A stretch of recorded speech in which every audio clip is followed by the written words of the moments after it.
ভাই উত্তর ভাড়া যাবো। হ্যাঁ যাবো বলছি কত নেবেন ভাই? ভাই ভাড়া 50 টাকা ভাই। 50 টাকা বেশি হবে না? আর ভাই চড়ো কম বেশি হয়ে গেল চড়ো। 20 টাকা দিন। হ্যাঁ চড়ো ভাই চড়ো। আচ্ছা ঠিক আছে। কেমন আছেন শ্বশুর আব্বা? এই ভালো আছো? আর শ্বশুর আব্বা তোমার কতদিন দেখো না, তোমার বেটি কর, তোমার কোনো অসুখ হয় কিতে?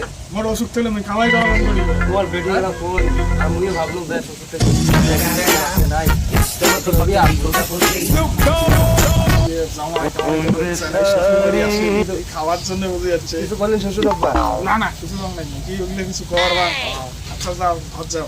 আচ্ছা যাওয়ার আছে আব্বা।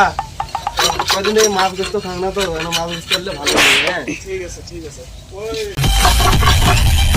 তাই না মাছের মাথা একটু এসে আরো খাওয়া দাওয়ার ফুটেনি মাছ খাবে এটা কোনো ব্যবস্থা